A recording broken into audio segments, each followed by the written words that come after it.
our National Commander, Commissioner Robert Donaldson, giving us a message about our national prayer focus throughout Australia in the Salvation Army. So for the next couple of weeks, the national prayer focus is called Jesus-centered.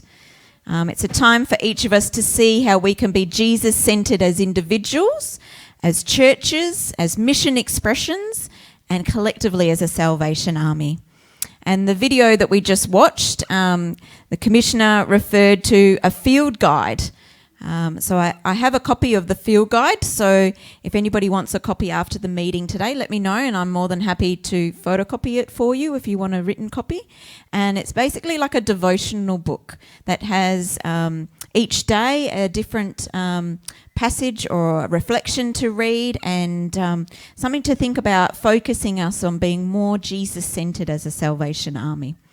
So come and see me at the end. I can also give you the website, which is my.salvos.org.au, which is you can find digital copies of the field guides, but you can find lots of resources on there, including videos. And he referred to the prayer meetings that are on there. So they're each night, they're at 5 o'clock in WA time. There is an evening prayer meeting, and so they follow the devotional field guide as well. And that is happening right up until the 11th of September. And the theme has been chosen by our leadership in the Salvation Army, but it's come out of last year's prayer focus. And last year's prayer focus was God is seen when we are one. And the resounding message that came out of last year's prayer focus is that we want to be more Jesus-centered. We want to see how we can fit Jesus into our lives more, that as a Salvation Army and as individuals. So they've compiled through various salvos, and he mentioned 21 different people have compiled all the resources for this year to focus us back on how do we be more Jesus-centered as a nation. And so much of the content has also come out of a book, also by the same name. Oh, I'm doing really well today. Everything keeps falling down. I don't need that one anymore. So it's a book called Jesus-Centered. So it's written by Steve Brown, and so lots of the material in the devotions are coming from that book as well. And I've actually got a spare copy. So if anybody is really burning to read the actual book, not just the field guide, please come and see me, because I can get that to you during the week, because it's a really easy read. I've only just started it myself, trying to follow it through as we go through the various things. And I'm actually going to speak about one of the first topics in the book. And so this book is all about becoming Jesus-centered. And the very first chapter speaks about following Jesus. Because really, to live a Jesus-centered life, or if you want to be Jesus-centered, you first have to follow him. Would that make sense? You know, someone who doesn't know about Jesus, it'd be very hard for them to live a Jesus-centered life if they don't actually know who he is and follow him. So we're going to look at this idea, and we're going to look at a scripture that is right at the beginning of the book of Mark, right at the beginning of Jesus' ministry, when he is calling his followers. He's calling people to follow him. So we're going to look in Mark chapter 1, if you've got your Bibles with you, right at the beginning of the book of Mark. Mark chapter 1, but we're going to read verses 16 to 20. So, and this is Jesus right at the beginning calling his followers, calling his disciples. And verse 16 says, "As Jesus walked beside the Sea of Galilee, he saw Simon and his brother Andrew casting a net into the lake, for they were fishermen. 'Come, follow me,' Jesus said, 'and I will send you out to fish for people.' At once they left their nets and followed him. When he had gone a little farther, he saw James, son of Zebedee, and his brother John in a boat, preparing their nets. Without delay he called them, and they left their father, Zebedee, in the boat with the hired men and followed him." We can see so much in just those short passage. We can see so much of what it means to follow Jesus. and to start this idea of living a Jesus-centered life. One of the first things that I notice is that Jesus came to them. He went looking and finding people. These men were not out looking for Jesus. They were fishing. They were doing their normal everyday things. And yet Jesus came to find them. They were not even looking for someone to follow probably at that stage. And that gives me hope, because there's so many people in our world that just seem to be going about their everyday life, oblivious that even Jesus is around. But Jesus is going to go to them, just as he's done for us. We don't even know if these men had any idea of who Jesus was. It doesn't actually say that they'd heard about Jesus or heard that he had been born in a manger a long time before. They didn't even hear about his miracles. It doesn't tell us that they even knew who this man was. But yet Jesus took the time to come, which suggests that Jesus does not wait for us to come to him. And I'm so glad of that fact, that Jesus does not sit back. He's not a disconnected God watching from a distance, waiting for us to make the first move. Jesus himself asks them to come and follow him. Jesus not only makes the effort to come to us, but he also presents the invite to follow him. He doesn't just come and kind of hang around waiting for us to initiate, hey, Jesus, can I come follow you? He makes the invitation first. He is the author of the start of our Jesus-centered life. He is the one that comes to us and invites us into life with him. The other thing I notice is the immediacy in which these men just drop everything in response to Jesus' invite. There is no hesitation.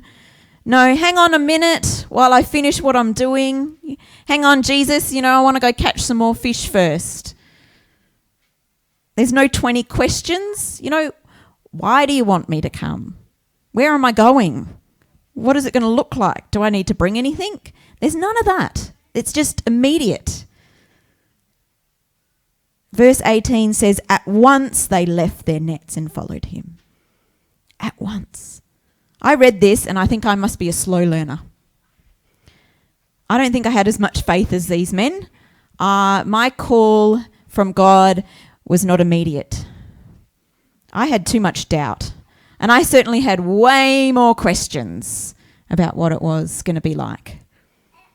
My journey of following Jesus has not been that immediate. I don't know for you, maybe some of you kind of heard the call of God and dropped everything and followed. I'm kind of a bit more. 2 years? Oh, well, there you go. See? Maybe we're less like the disciples than we think. We give the disciples a bad name. Sometimes we read some of the stories and we think, oh, well, how did they not get it? Like, they had Jesus with them. But when I think about my own life, I get it even less. Now, I'm not just talking about the initial moments that we start to follow Jesus. Like, this was the initial call. But each and every day we make decisions to follow Jesus. It's our choice to follow him on a day-to-day basis. I was a Christian for a long time before Jesus asked me to follow him into full-time ministry as an officer. And my immediate response was, no way. I didn't even take time to think about it. My response was, no way. Thank you very much. Come again. And I had to wrestle with it because God kept calling. And I like the fact that God kind of keeps calling us even when our initial response is not straight away. All the time, Jesus is asking us to follow him. It's not just a once in a lifetime thing way back when. Each and every day and each and every moment God has a new plan for us. He's asking us to follow and trust him. He wants us to follow him into new paths, to new opportunities, new plans. Even when we go astray in our faith or we lose our focus, God kind of calls us back. He keeps calling us back to follow him.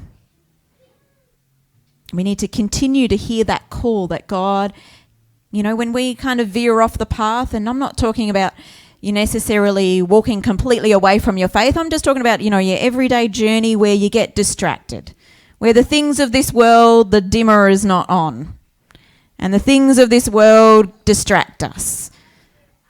Jesus will be still there calling, saying, come, follow me. And he brings us back on track. I see a pattern in this story that I see elsewhere in the Bible. The pattern that Jesus and God interrupts our lives and what we are doing to get us to follow him. In this passage, we see Jesus interrupt the men that were fishermen. They were in the midst of fishing while Jesus calls them. They had their nets in their hands ready to go. And Jesus interrupted them, interrupts their lives and says, come follow me. When we think back to the story about Moses, God interrupts Moses in the wilderness with a burning bush. I don't know how much more interruption you can get. That's a grab your attention moment. He interrupts Moses in that moment to tell him to come and follow his plan to rescue his people in Egypt. Think about Mary, the mother of Jesus. How interrupted was her life when the angel came to her and said, you're going to have a baby. You're not married. You're a virgin, but you're going to have a baby. That's like the biggest interruption of life that could be. And then we see the man Saul, who later becomes Paul, and he's on the road to go and persecute Christian people. And he's on the middle of that road, and Jesus comes to him and says, why are you doing this? Why are you persecuting me? And he makes him blind. That's an interruption. He interrupts Saul's life in that moment. And in my life, Jesus interrupted my life. I was a teacher and quite happy as a teacher. And God came calling to me and said, hello, I want you to follow me. I want you to become a minister of the gospel. I want you to work as a Salvation Army officer. And my response was, no way. Obviously, I did say yes at some point because I'm standing here today. But he interrupted my life. Like, I was really happy being a teacher. I loved my work. But yeah, God does radically transform. Has God ever interrupted your life? Have you been going on one plan and God kind of intervenes in that and says, hello, I've got a different plan for you? Yeah. Often God interrupts us in the things that we're doing and wants to radically transform them for his purpose. Jesus calls these fishermen and transforms them to be fishers of people. He's still using the same idea of what they had in the initial, but he's making it for a godly purpose. God calls a virgin to be the mother of his son. God is a God of irony, is he not? But he's a God of transformation. God calls Moses, a man who had been raised by Egyptians, to free the Israelites from an Egyptian Pharaoh ruler. God uses what we already have for his purposes. God called a man who was persecuting Christians to become one of the greatest promoters for Christ. He turns Saul into Paul. He takes a man who was about to go and kill a whole heap or persecute a whole heap of Christians and make him one of the greatest promoters of the faith. And God called a humble school teacher to become a teacher for him. God sometimes interrupts our life in the things that distract us from him and calls us to follow him. If you think about the woman at the well and the story when she comes, Jesus interrupts her life in a time where she has great shame and embarrassment. She's coming to collect water in the middle of the day to avoid the gossip, to avoid other people. And her circumstances were interrupted. And that woman, she was immediate. When she heard the good news of who Jesus was, that she could have living water, she immediately went back to her friends and family and her hometown and her neighbourhood and told them all about this wonderful man that she had met. Her life was interrupted. Her life, the shame, the embarrassment, the life that she was living, trying to find security and trying to find her place with men, was interrupted. And God said, and Jesus said to her, I will give you living water. She not only left her shame and embarrassment behind to go back to her neighbourhood, but she actually left the very jug she had brought to fill the water with behind. I'd never noticed that before, that she left the jug behind. She knew that the physical water wasn't the thing that was going to save her life or to keep her alive. She had experienced Jesus, the living water. What are the things that you need to leave behind? Or what have you left behind when God has put in a plan or interrupted your life? What is it that you need to put behind to follow him, to live a Jesus-centered life? So the fishermen, they left behind their nets. The woman left behind her water jug. Saul left behind his persecuting ways. And I left behind a teaching career. When God interrupts our life, it is often in ways that we wouldn't necessarily choose for ourselves and wouldn't even prefer to do. It takes us out of our comfort zone. I'm pretty sure that Mary did not want to have a child out of her marriage, that she did not want to be carrying the baby to someone that wasn't her husband. I'm sure that was not her choice and not something that she had planned for herself. And I'm pretty sure that Saul did not want to become blinded and that he had no intention of even being nice to Christians, let alone actually becoming the greatest Christ follower. And I certainly did not want to give up teaching. It was certainly my comfort zone where I felt at home. Working with 4 and 5-year-olds is a lot less threatening than rooms full of adults.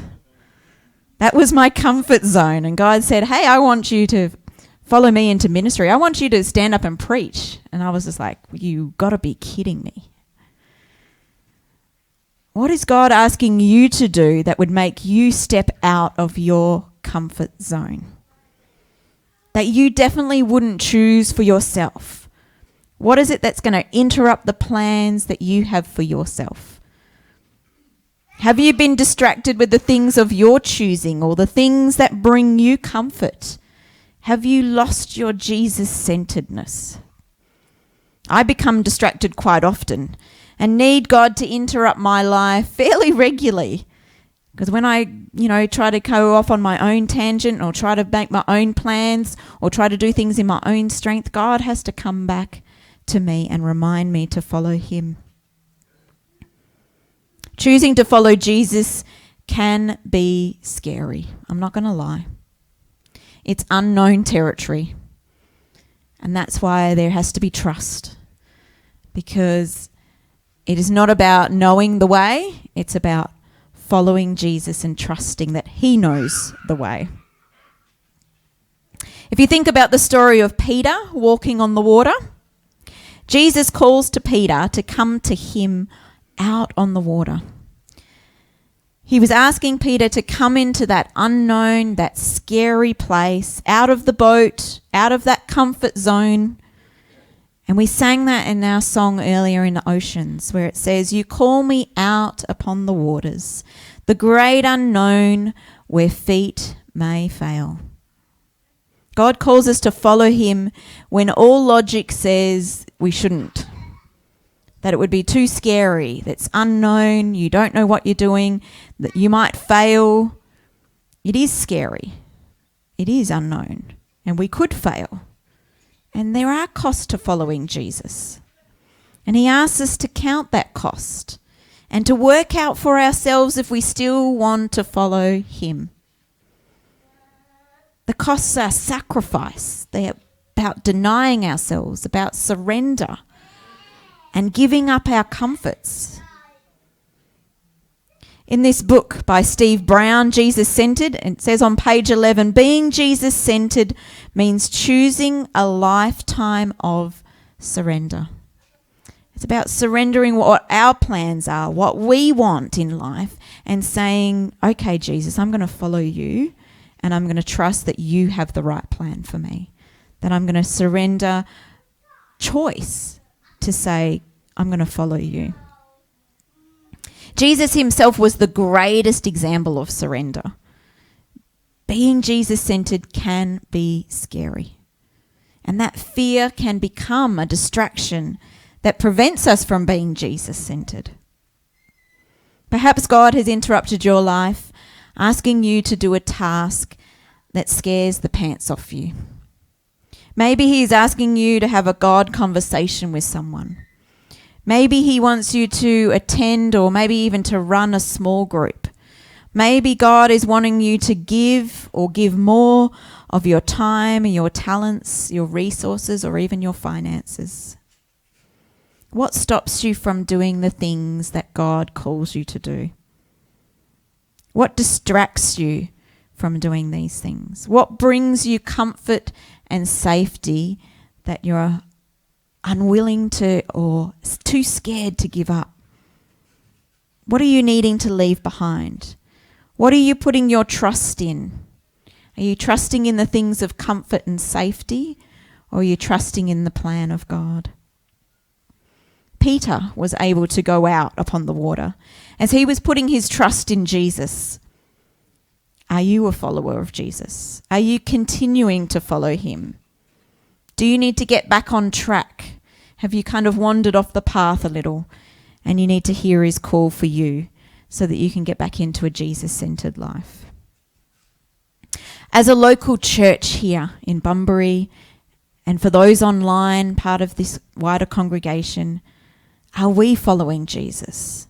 Or have we become distracted by the things of this world? Have we lost our Jesus-centeredness? Have we lost our Jesus focus as a church? Are we willing to leave behind the things that hold us back in order to follow Jesus into the new plan that he might have for us? Are we too much in our comfort and safety to step into what God is calling us to do? Is God interrupting our church interrupting our plans in order to bring in his plan? Is he asking us to do the scary, the unknown, the things that we wouldn't necessarily choose ourselves? Are we willing to allow God to interrupt our plans in order to follow his plans? Are we even listening to the call of God for where he wants us to follow? Are we responding immediately? And this one I've got to work on. I'm too much of a questioner. I don't know about anybody else, but are we responding immediately to the call of God? Are we able to drop everything and leave behind what we've got in our hands, in our lives, to be able to follow God's plan and where he wants to lead us? Or are we, like me, too busy negotiating or redefining the plan because, God might need a little help in, changing the plan just a little to fit my plan? Or are we plain out ignoring the call of God to follow him? In my life, I want to be more responsive to when Jesus calls me to follow him. I want to listen for his voice. I want to respond with immediacy and leave behind the old in order to move into the new. I want to leave my comforts as much as I love them because I know that's where God is wanting me to go. I want my life to be more Jesus-centered. I want our church to be more Jesus-centered. I want the Salvation Army to be more Jesus-centered. I want us to move forward even when the way is scary and unknown. I want us to put our trust in the God who comes to us and stays with us and calls us to follow him.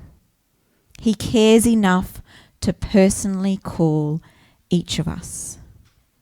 My prayer is for those who've never heard the call of Jesus to follow him, that today they may hear his call. Not just for those that are hearing this message, for those that are in the world that may never ever come into this building. But I pray, because I know that Jesus is there calling them. They don't have to enter a church building to hear the call of God. Jesus will go to them. And we need to be the Jesus figure in that we will go to them. That we will go because we care and love, and we make the effort to go to them. And I pray that we would leave behind the things that may distract us or may hold us back. And that we would put our trust in Jesus rather than in the comfort and the safety that we have in our lives. I pray that each of us that have chosen to follow Jesus continue to hear the call to keep following him, to continue to follow his leading and to strive to be Jesus-centered. Jesus at the center of it all. We're going to sing this song in a moment. And it says, Jesus at the center of it all. Jesus be the center of my life. Jesus be the center of our church. Jesus at the center. Let that be our declaration today, that we would have Jesus as the center of it all. I'm wanting to start on this journey by being aware that Jesus is calling us first to follow him. Yes, this may be scary and take us out of our comfort zone, but Jesus is worthy of our trust. He's reliable. He will always be there. He not only comes to us to invite us to follow him, but he remains with us. He's not a God that kind of is from a distance. He's a God that is intimately involved with each of us. And he remains with us along that way when we follow him. So I'm going to invite the singers to come up and sing. So today we may declare that Jesus be the center of it all. And I want you to, maybe there's something that God has been speaking to you, maybe something that God is saying that you need to cast behind, leave behind. Maybe it's that, for me, it's the immediacy thing. I need to listen to God and obey straight away. Maybe it is something that God is saying to you, hey, you've wandered off track. Come back. Come back to following me. Whatever it is today, I pray that the Holy Spirit would guide you, that you would put Jesus back in the center of your heart and in your life. And I pray that for us as a church. Let us sing today.